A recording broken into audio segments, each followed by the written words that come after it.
Hey, it's Thursday night, and you're here with Breakdown. We are the Levels of Wrestling, and tonight we are discussing the death of the American indie scene. A lot of you guys may not like this topic. Hopefully, a lot of you do. Either way, give us your thoughts over on our app, which you can download for free off the Level Wrestling store on Google Play, or you can go and tweet us at @LevelerLOW and give us your thoughts there. Alternatively, let your friends know about the show. Let them hate us as well. How are we doing tonight? Of course, we've got the return of Skeletor. Yeah, that's great. Oh my god! Fucking Oh my god, he has had a personality transplant, folks. Michael found his smile. Something. Yeah. God. It's like he was in a box and sniffs it on a Sunday. Imagine you sitting in your little room with a noose around your neck. You know, you have a revolver right next to you too. You just keep looking at it, going, give me a reason not to. I got a right now. A couple of razor blades. Yeah. Cut vertically. Remember that, not horizontally. It's a good day. No, if you cut horizontally, then you're just going for attention. There you go, folks. That's the shit we deal with. There you go. Gotta talk this fucker off the ledge. Wow. The showdown only gets better from here. That's see, that's how this works. Sometimes it's not. Oh my god, it can. Unlike Aaron, who's only going to go down when he gets on the stool. Yeah, I know. Yeah. So guys, we're here tonight to discuss the American Indies. Not Aaron, but the American Indies. NXT, WWE's current love child. NXT as a product. Is it developmental? Is it an indie show? Is it WWE light? How do you feel about it? It is WWE doing what WWE, the consumer.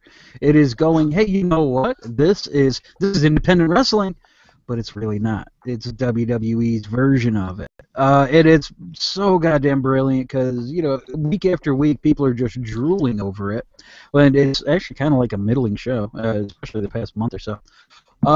You know, and people are going, oh my god, this is the greatest thing I've ever seen. And it's the illusion of independent, and WWE is smart as could be, and they prove it yet again. Amazing thing that people can go, like, I hate the WWE or whatever, but I love NXT. It's the WWE. That's what that is. You want to watch the product while you talk about how much you hate the WWE people. I wonder if they would have done the same thing if OVW was around with this kind of budget. The OVW had TV, but I mean it was so small. I mean, if the network was around then, yeah, it would have been the same thing. A single person would be 6'2" to 6'5" white guy. Oh, with kind of like with the tips frosted, wearing black trunks. A little bit of and baby oil. Everyone had baby oil back then. But that product was awesome, though. You know, you look who came out from those days. You had Shelton Benjamin, Brock Lesnar, Randy Orton, and Batista. I mean, they were stacked. Teddy DiBiase Jr. and or default creator guy. Yeah. Early Cody Rhodes was Evan Bourne without the jumps. He really did look like that, didn't he? Yeah. Mm-hmm. They look exactly the same, but Cody was taller and couldn't jump well without weird botchy moonsaults. His move, like he kind of rotated midair. It didn't look like he jumped. Yeah, it looked like he was going to die every time he did it. Gravity just got attacking him, and then yes, the man gravity always remembered. So you guys kind of see NXT in the same light that I do. It is just a WWE product, regardless of how people view it now. Absolutely, but when they come out with those specials, though, they're fantastic. Each and every one of them spot on and just created match of the year candidates out of each and every one of them. So they really bring. Oh, and that's true, but like as you said, like last month or so, I've been struggling to like actually watch the show. Like it's kind of boring. I'm not gonna lie. I love the fact they put them on YouTube, so I don't have to go and watch a whole fucking hour. There's so little like heat behind most of the feuds because the crowd is all like everybody. They like oh god, I can't think of Hideo Itami faced Finn Balor like a month ago. Give 2 because like what's the build for like who cares? It's two face guys who don't match. My thing with this is the fact that it's like they made NXT such a fast-paced show, and they did such a good thing with it that people were watching, they were tuning in, and they were talking about it, and it was bigger shows. And now all of a sudden they've began trying to do like slow-burning feuds, and they've tried bringing in things slowly, just subtle nudges, and it's exactly what WWE is, but some people still fucking love it. You know, I find it funny because like the way gimmicks have like gotten over on the main roster and not in NXT Vice and Sin Cara, like the Lucha Dragons, they were like one of the least popular acts in NXT. Like people did like barely do the Lucha thing, but now on the main roster they're like hot and people enjoy them and stuff. I never want to see them because they work on the main roster better. Yeah, that shows you the difference between a mainstream crowd and those smart fans down there at Full Sail, because that's what 98% of that crowd. Yeah, and that's WWE's way of raking in the money from those fans who don't like the main product, but get to see all their favorite indie stars all in one box. Yay! Indie for it. Edge sword, because I'm in guy like Finn Balor and Kevin Steen. Oh, Owens, my bad. I don't want to sound like that guy that's going to call everybody by their old names. And they brought them all in together, and that really kind of sunk the really good momentum that guys like Tyler Breeze had. So now it's going to do this reverse effect where if you're not an indie star, if you're almost like a homegrown WWE guy, you're fucked. Yeah, all those guys who managed just by only existing in the WWE system have just kind of gotten pushed by the wayside. Yeah, I think I kind of said this back when we first started doing shows and Rentis was still around, and we compared the NXT stars to now being what you're really. I mean, if they bring in all the indie stars, like the top stars from the indies, why would you go and see the indies when you can pay WWE to see all those? I mean, if that's what they're doing. Yeah. We know that they've got Owens, we know they've got Sami Zayn or El Generico, whatever you want to call them. That's two of the biggest stars from the indies. Like, when I think of the indies, that's who I think of. I mean, those guys were the face of Ring of Honor. And if those guys were still in Ring of Honor, those are guys that you could build a product around, and you put those guys on a poster, and those guys are going to sell pay-per-views. Yeah, a amount of the like major hot indie guys on it. You know, they're in NXT, they're training to be on TV or whatever. They were getting paid nothing as of now, but they've really taken a lot of steam out of a lot of indie companies by the biggest names being there now. It's territory days all over again. It's Vince, and then it's not even to use it necessarily, all of it. He's just going to grab the talent that wants to come there just to keep it away their places, which is just insane because he has no competition. Not at this point that I'm glad to see guys like the Briscoes and the Young Bucks going no, I want money. Young Bucks. Glad that those guys are going, no, you know what? We're going to make more money out here being free and having control over ourselves. And I think that's great. More guys need to do that. I like that, personally, I think guys like Matt Hardy and AJ Styles have hit the nail on the head. Themselves. That's the persona that WWE made, but they've kind of gone, well, that's actually just me, so I'm going to use that. Make a shit ton of money. AJ Styles has turned into that touring NWA champion that Ric Flair was back in the 80s, and it's wonderful. He went from being just a guy in TNA that a lot of people, including myself, went, he kind of stinks, he's really past his prime, to now he's a top 3 best worker in the world and just going to every little indie promotion, doesn't matter where it is, and putting on great matches everywhere and raking in the cash. Good for him. I mean, Del Rio, the same way. He's going everywhere. And he even feels like a bigger star now. Oh That's yeah, a I mean, success. so earlier there's the three-way tag matches for AAA, and your tag team is Del Rio, Rey Mysterio, and the original Sin Cara. That's awesome. That's an amazing tag team. I love that idea. Oh my god. Of Lucha Libre right there. Wow. It's interesting how like globalized this kind of thing has become due to the internet and various other things. When Paul was young, or when my dad was, yeah, people, you would watch a guy wrestle. You'd watch Stan Hansen wrestle in the AWA like for a couple years, and he won the title, and then he would vanish, and you would have no idea where he went. He was just gone because he was in Japan. He was just no longer an entity that you knew about anymore. Let me ask you then, if we view NXT as another indie product, how they want us to view it, what's their biggest competition? There is none. I mean, their biggest competition to be able to get out of their own way and to go back to that product that they were before WrestleMania, to go back to that WWE alternative, that made people go, oh, yeah, Raw sucks, SmackDown stinks, I hate WWE, but NXT is pretty awesome. They need to get back to that instead of just being a WWE product. They need. I'd like to point that out. I hate WWE, but NXT is a great product. Yeah. That said, though, to begin with, they are the same product, one and all. We say something amazing. No, but you don't get it. You've contradicted yourself. Right. Yeah, because it's so like entrenched in our minds now of it being done at all.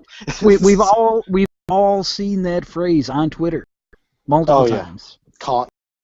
Every other person say it. It's ridiculous. Do you know what I really like? Is people are like, oh wow, Sami Zayn to the main roster, push Kevin Owens to the main roster. Why? Hold on, we have that guy on Wednesday. He can hear us. Doesn't know. Yeah, there's a gong going off, and he's just flinched like a dog. Oh yeah, his spidey sense is just tingling right now. His Sami sense. Yeah, we didn't mention Baylor though, so we're okay. Now you've done it. No, seriousness, like people say, let's push these guys to the main roster. When these guys get to the main roster, is it really going to make a difference to the show? These stars will just become another gear in the works, They're not going to become the big deal that everyone says they're going to be. Until the product changes, these won't make a difference. But there's weird stuff, like earlier when I said, Kalisto was not super over in NXT, but he's already super over on the main roster. They fucking have to. There's only 2 teams. That guy, and so much money in merchandise. It's not even going to be funny. Ray in the early 2000s. That's exactly who he is, and that is they were going to make him a hairdresser. I don't think that was ever true. I don't. Hairdresser. Yeah, no, the dirt sheet said it, guys. It was true. Well, in Persona, which is basically what they've done. A hairdresser. I hope he's still a hairdresser. Like people, the Mighty Mouse thing, as him coming out with a cape and ears. Well, he has ears. Holy shit! You just proved the point. People seem can be a cartoon character. I bet he's got mouse teeth as well. Oh, he does. It's too late. He is Mighty Mouse. Do you think they're ever gonna let his ass speak on regular TV? Hold on, his pikey ass? Pikey is Irish. I know, but he just makes me think of the Pikeys in Snatch, where you just can't understand anything they're saying to each other. Oh, no, we call those Geordies. I mean, they're the same thing. They're just from Newcastle. He's weak. Oh, did he? Oh, okay. Yeah, very short. You could almost understand him. It wasn't bad. But, he's the first one of these guys that's come up in a while where, you had all of the internet fans going, yes, this guy needs to come up. He's going to be huge. And it's to middle. I mean, his matches have been good. I'll say that. But the booking has been real questionable, and that's how I feel about a lot of these guys. So for everyone that's saying, yeah, I on the main roster, be patient. You really want these guys to come up when Vince McMahon is not around to ruin them. It's really a weird science to who it's for the most part guys no one thought twice about, who are really succeeding. Like, who the hell gave a shit about Rusev in NXT? No one. You know, the funny thing is, I Exactly. didn't watch him at all. Yeah, I saw him like only a couple times, like from when he actually like started coming up to the main roster, but no one cared about him in NXT. No one was talking about him. Good. Yeah, and he wasn't good. Yeah, he was not good. He, out of nowhere, got pushed up, and he was like the last person anyone expected to get pushed up, and then he's been killing it for years. Yeah, you know, you're going, you know, this guy, he's not that good, and then boom, he flipped the switch, and has just been putting on great matches. Yeah, and he's over as a heel. Like, he's working. Do you know what? Talking about guys down in NXT, there was a moment recently I watched, I believe it was Balor versus Itami, and it was finisher after finisher after finisher, and it felt so much like a Ring of Honor match that I almost threw up in my mouth. If that's what the aim is going to be, for WWE to be Ring of Honor, I'm worried for that show. Honor. Yeah, there's very little I dislike more than a finisher fest, unless it's been like super built to and makes sense, like Undertaker, Shawn Michaels, and even that felt like. Yeah, there's a big difference between working a main event style like a Shawn Michaels, Undertaker, John Cena, you know, and doing the multiple finishers, and the classic quote unquote indie style where it's just spot after spot after spot. Powerbomb, super kick, Oh my God. powerbomb, super kick, powerbomb, super kick, finisher, kick out. Yeah. Yeah. Finisher kick out about 4 more times until one of them counts. At Tommy and Baylor, that's not the style that those guys should work. So, you know, it didn't work for them then. So, you know, it's that WWE safe style where they're taking guys them into it. I had a conversation on Twitter yesterday about, you know, they would be such a fit for WWE because nobody could work with them. Oh, best fit in the world. No one could work with them. Cause they were all about like, I'm gonna get my shit in, Yep. and that will play so badly in so many matches. Early Dolph Ziggler. The guy that tried to show off every move he could in the match. They'd be Dolph Ziggler without the selling, and if I'm around on style, that's their style, and they do it as good as anybody. Yeah, you know, it's popular. Money, I like it, but whatever, it's not for me. Then You know what else makes a lot of money? Sex trafficking. Don't do it. It's the same as that style. Just don't do it. Remember, sex traffickers. We no longer endorse that comment. We're no longer affiliated with that comment. Please don't sue. Moving on. Undisputable. Obviously, NXT is now sitting in WWE's developmental system, so to say. You've got companies though like Lucha Underground and Ring of Honor, like we've already mentioned, and even New Japan Pro Wrestling to some extent. No, they're not no. I'm saying this because a lot of American fans don't pay attention to them. It's true, but they are not an indie. A lot of American fans see them as an indie because they've never heard of them. Yeah, you're. Okay, let's use a better example. Yeah, New Japan is just WWE in the East. If WWE takes the best guy from each show, what happens to those shows that are now left? That's exactly what Vince did back in the '80s. It's the same thing. It is anything new.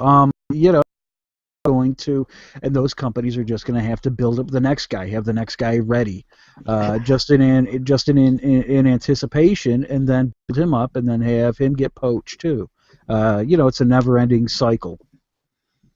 But then they'll have the last guy they lost back and released from WWE. Yep, this never-ending cycle, and now it's just going to be even worse now because of the success of NXT and because of the smart.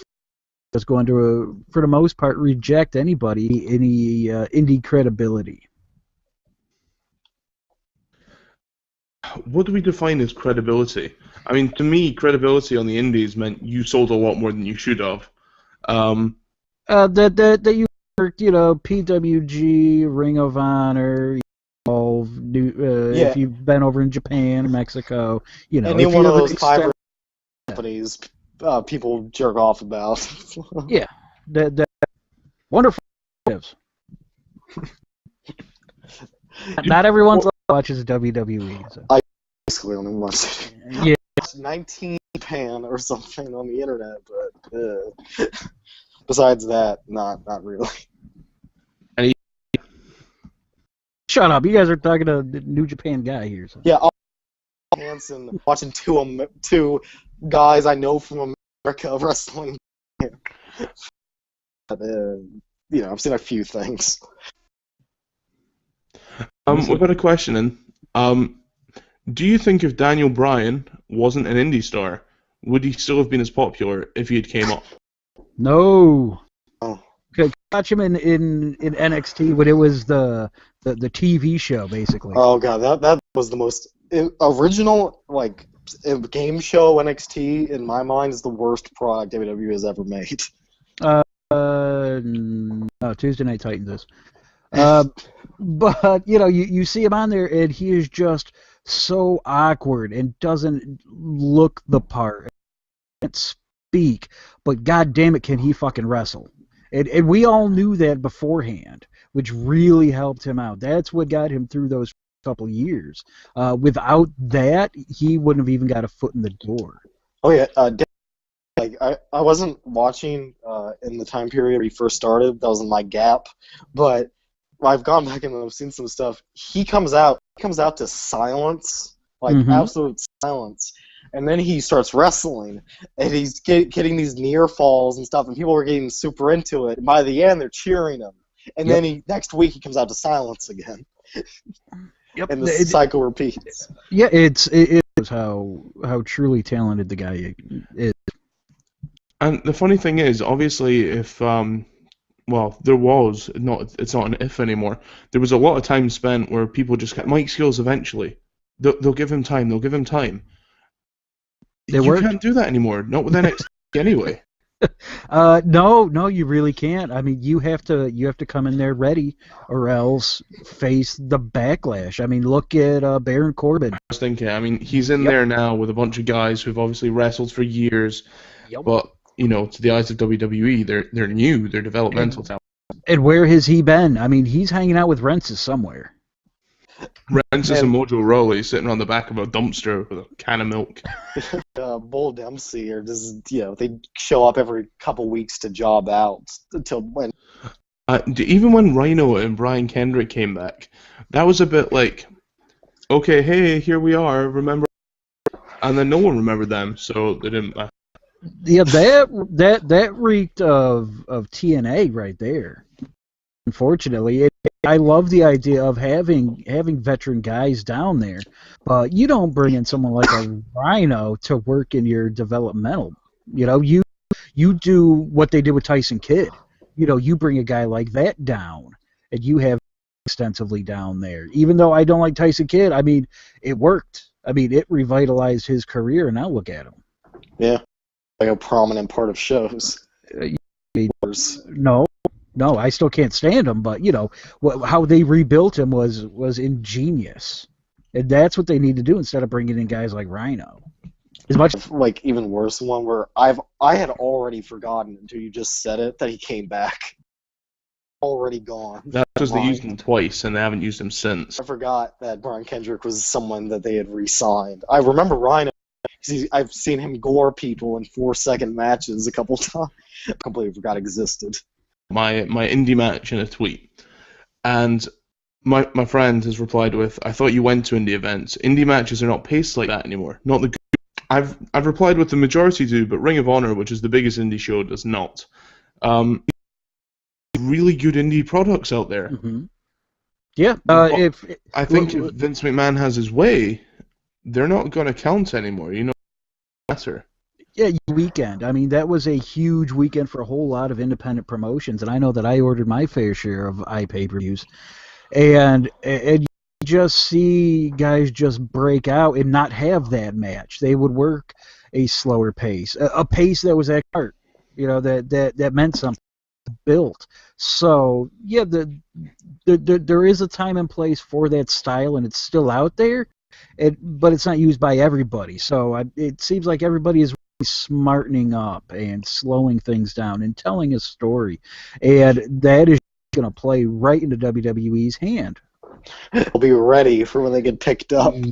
They're going to be a whole lot more ready, and it's smart on their part. You know what? Those guys make your money. If you think you're going to make as much money as you can in WWE, then go there. If you think you're going to make more money on the independents like AJ Styles and Del Rio, then do that. I think, honestly, now, if you want to make a huge appearance in the indies, you need to break contract, just show up. It needs to go back to that way. Someone needs to break the mold and avoid contracts. Yeah, I think shook some things up when he real close. He's really made an impact. He really has, and he just feels like such a star now. And that's coming from somebody who was a multiple-time world champion, but now he just feels so much bigger. Yeah, the biggest guys out there who aren't in the WWE. Yep, absolutely. They feel like right now they're bigger stars than they would be there. They feel like than they have there. So. Well, yeah, I feel like AJ would be like Kofi Kingstoning in WWE. I'm a big fan of AJ, and I predominantly only watch WWE, but I don't want to see AJ in WWE. No, he just feels like such a weird fit. He's too smart to go there. Yeah, he realizes where he would be and has avoided it. You know, he's already been pushed down and ignored.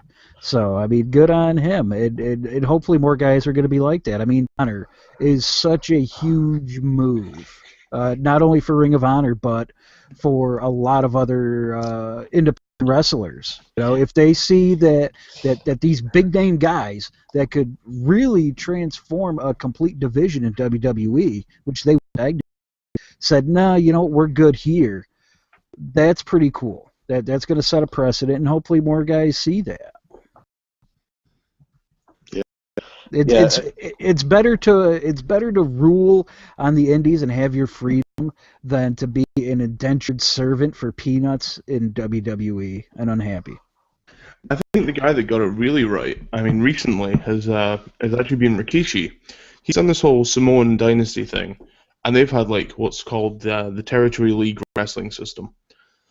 And these guys go out and they'll have it's almost teams of wrestlers that have came from each territory, or they've made these so-called groups that would represent territories.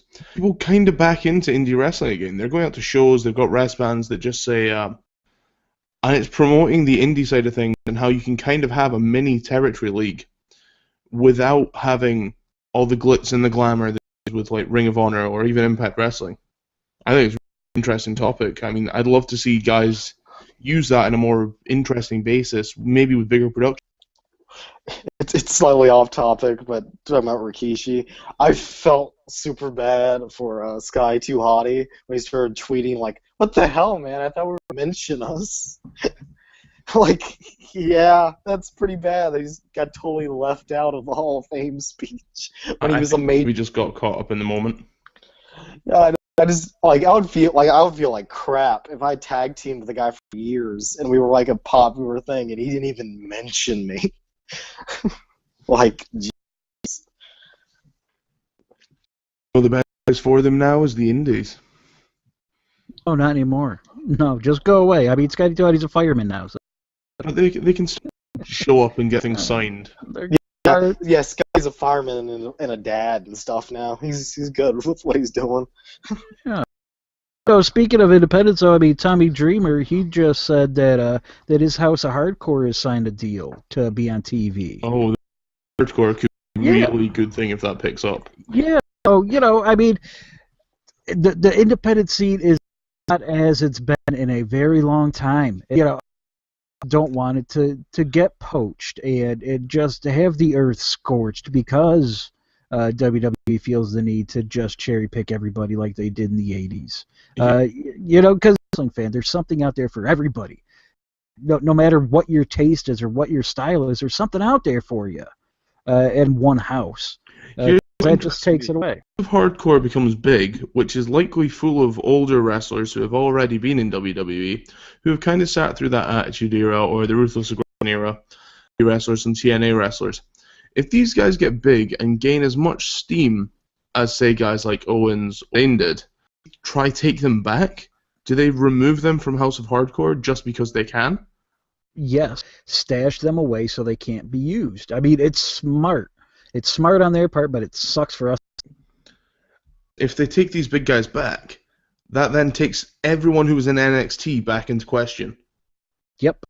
Yeah, it's a never-ending cycle. I mean, it's, you know, where does it stop? Where's enough enough? I mean, they take back the Dudleys. Although the Dudleys would help, they also take Kalisto and Sin Cara into question. They make guys like the Australian dubstep look fucking terrible.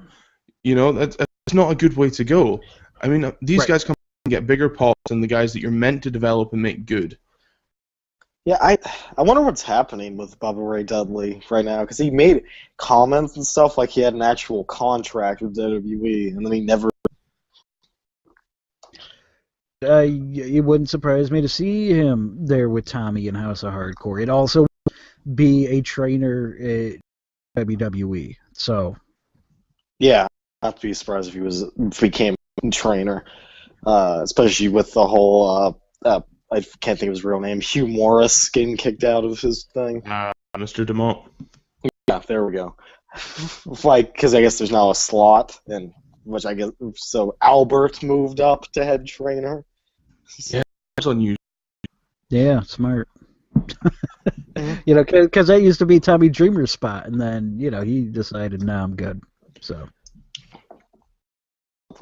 Joey Mercury used to be a trainer, and those guys, but now they've been moved out of there too. I don't know. I don't even know who trains anymore besides Albert. NXT, and I asked, could anyone match up to NXT? What about GFW? It kind of seems to be coming out of nowhere, and they're taking the best of the indies as well. But they're doing it globally. They're not just doing it from the countries they believe are good. Do we have any idea like what they are yet? Do they have talent signed? Are they just going to be a highlight show, or what are they doing? As far as I was aware, they're currently a production company that's moving into live wrestling events. As in, they'll have talent signed to them.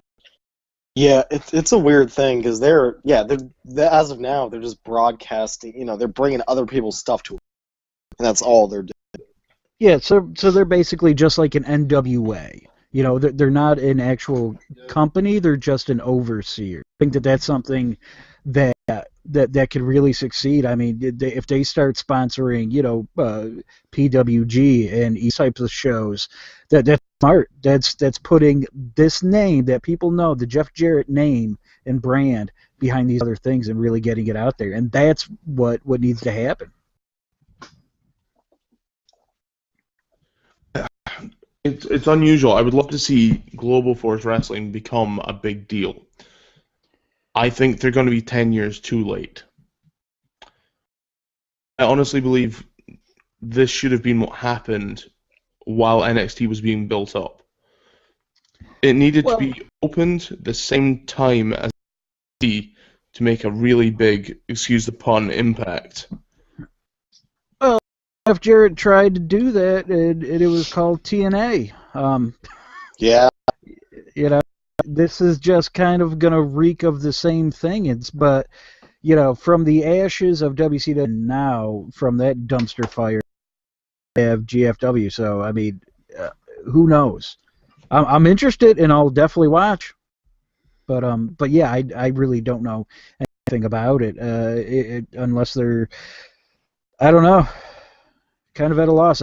Jeff Jarrett almost seems like he's kind of at a loss as well about it. They're wanting to sign indie guys, and there's obviously a race to sign the big indie guys. I mean, could you imagine guys like Kevin Owens and Sami Zayn had been picked up by Jeff Jarrett for a long-term deal.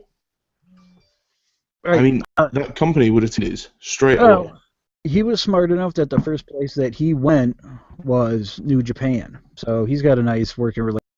If he does, if this is just going to be like a super show, you know, hypothetically, I don't know anything about this, but he's just going to put together a super show or whatever. If he puts AJ Styles, Nakamura, Tanahashi show, ooh, that's going to be huge. See Ring of Honor lasting the whole of 5 years. I could see him even working together with those Ring of Honor guys because, you know, those guys have deals there. I mean, AJ is in Ring of Honor still. I mean, you know, he writes his own ticket. The Bucks, they write their own ticket. Didn't And that needs to happen. I want everyone to just work together and be in this utopia where didn't Ring of Honor decide that their guys can't go to PWG anymore? Some of them. Like your happy utopia thing where these indie companies are getting a little bigger and they're getting scared of other indie companies. And so they're going to be segregating themselves from everyone else. That makes more money for their wrestlers, then that's fine. Yeah, fair enough. Build that brand loyalty because that's what some of those places need. You know, you don't need guys like the Briscoes, you know, working in some bingo hall in front of 8 people. You know, those guys are, you know, for better or worse, you know, you're aces. These indie stars, how do you deem them a star, so to say, when all they've done is wrestled in the bingo halls, you know?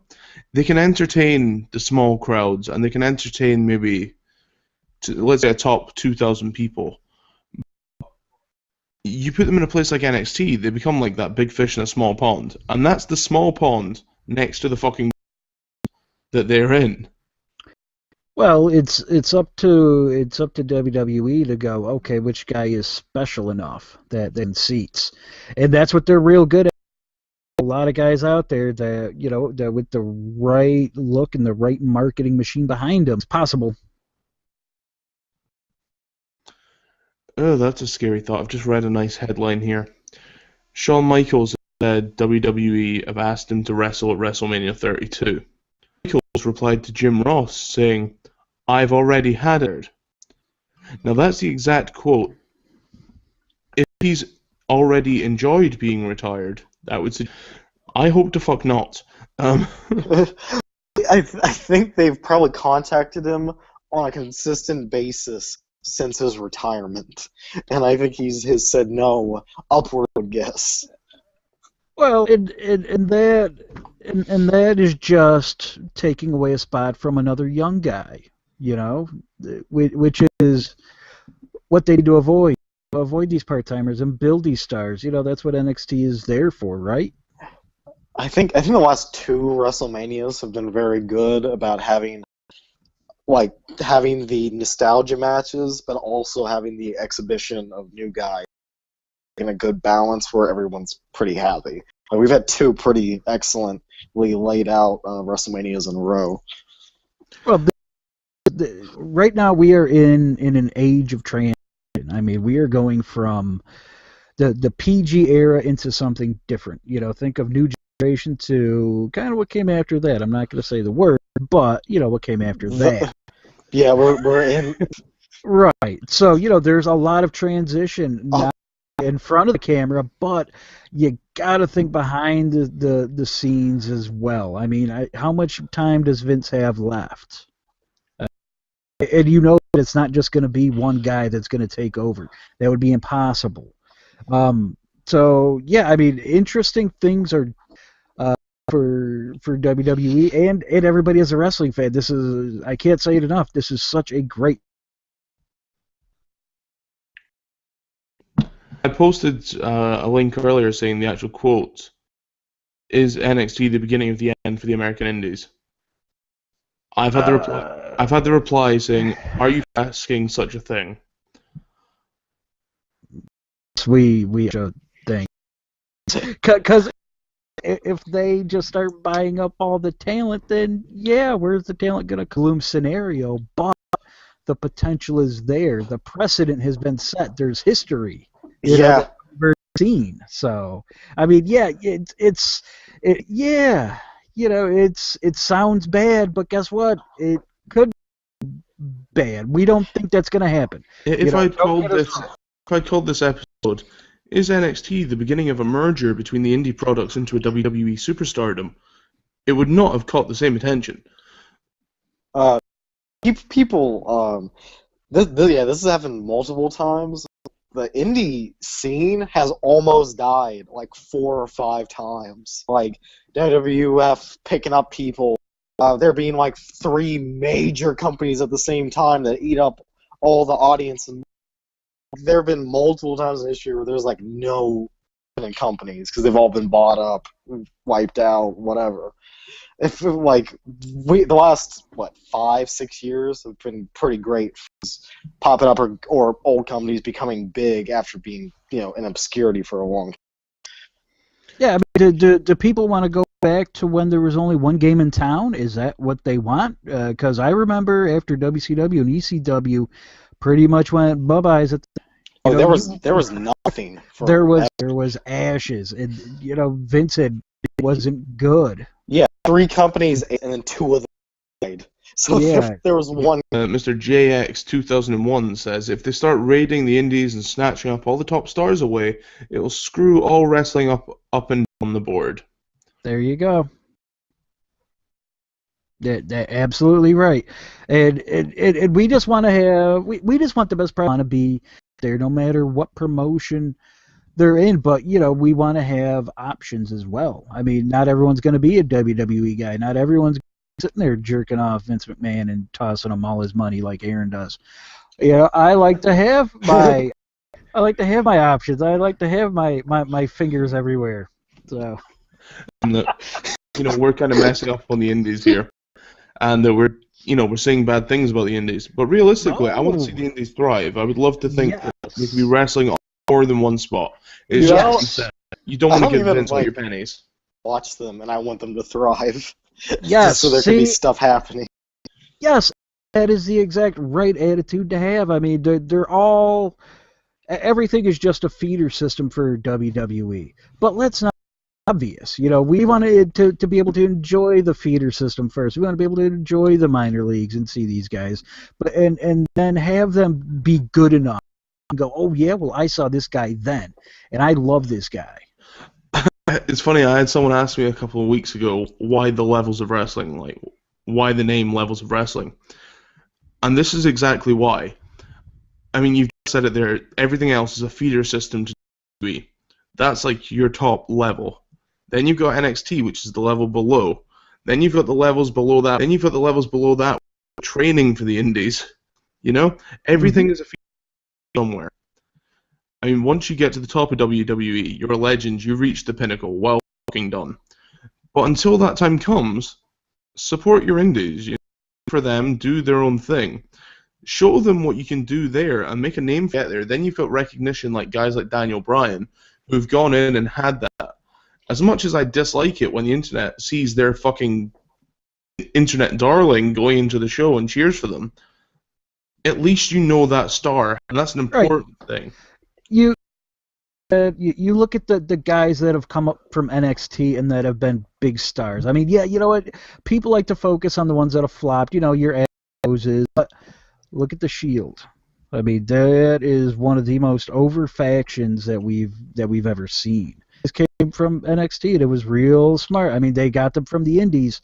That was real smart. You look at someone like Bray Wyatt. You look at the Wyatt.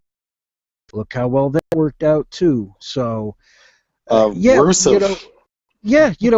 Not hating on NXT. I mean, we've seen good that could come out of it. The main event guys that are coming out of there, want them to buy up everybody and just start stashing folks and fucking people over. That's all. What I think people have missed out on as well is the opportunities to expand. I mean, you've got companies like Ring of Honor, who, when Daniel Bryan made the big time, they released the greatest hits of Daniel Bryan. And why don't training places do that? I own a training seminar that will say, "We taught Daniel Bryan." You want to know who that is? So. But you know what though, our man Wicked B Rotten there on Twitter. I mean, he is just absolutely killing it here. He said that we have to have the indies right now. I don't watch all of them all the time either, but they're a necessity. And then he compares the WWE to baseball. I mean, how many levels do you have to go through in baseball to make it? You start off at delay, and then you work. It's the same thing, and that is such a great analogy. Well done. Yeah, I go see my AAA local baseball team sometimes. Yeah. Wrestling on the local Cox channel until I no longer. So. Wow. No longer has Cox. That's getting tweeted out. Aaron has Cox. There no longer has Cox. That's why he's so depressed. Yeah.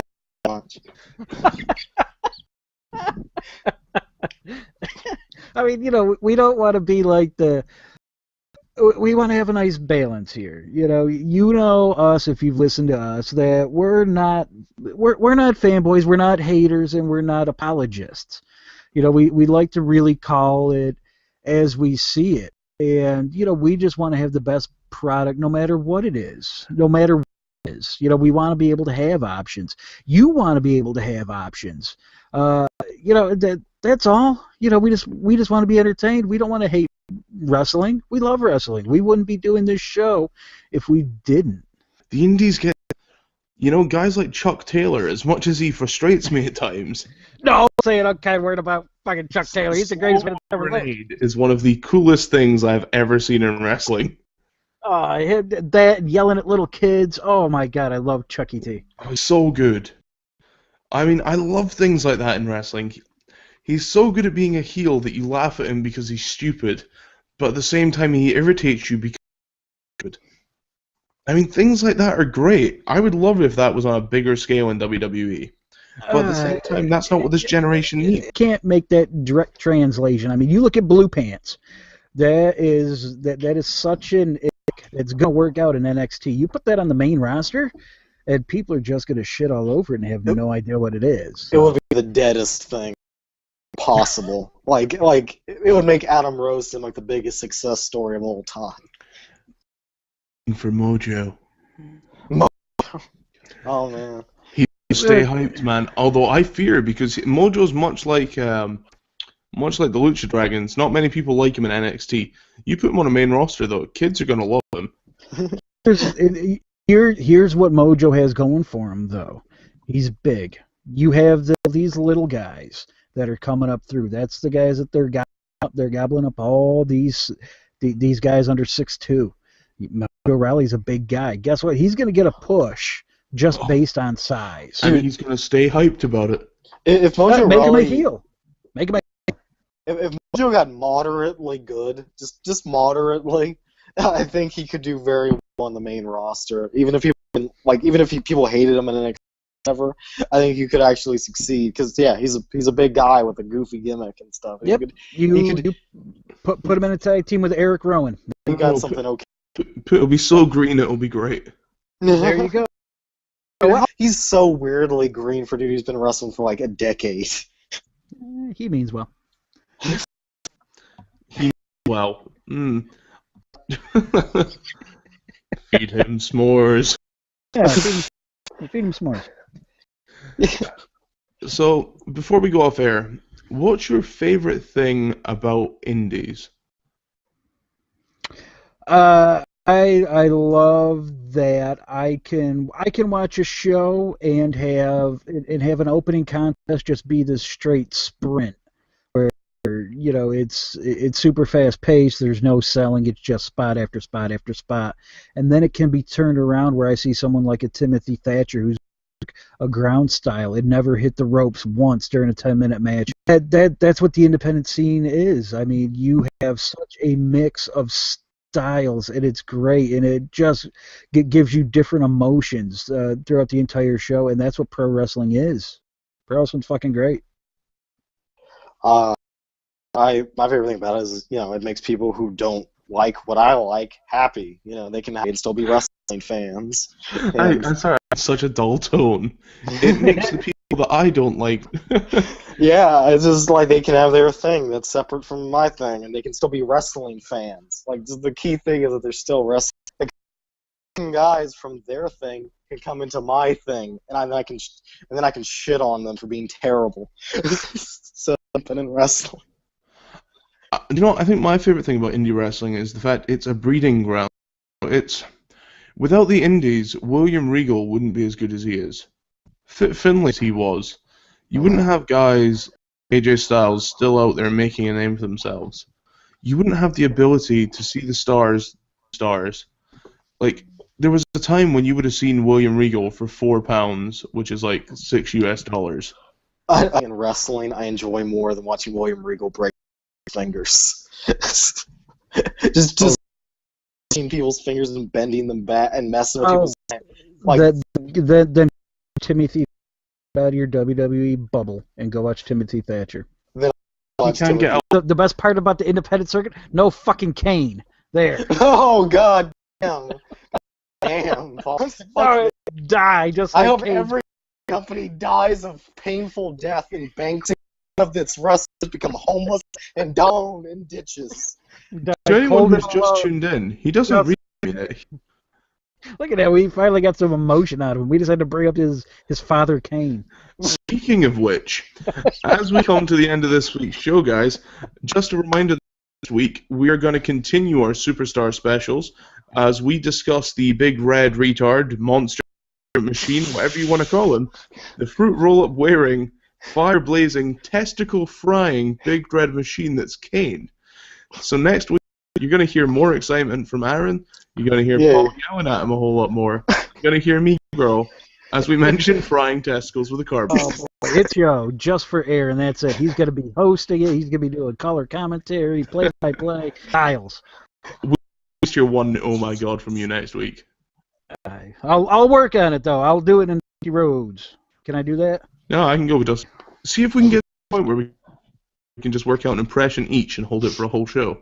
Okay, I'll do that. I could do Dusty for an entire show. Think of a voice I can hold. Looks like me. Please, I'm going to tone. Actually, I think you're like Eeyore if you put him on Valium. Don't mind me. Yeah. I can't wait till next week to talk about him. God, it's gotta be Kane.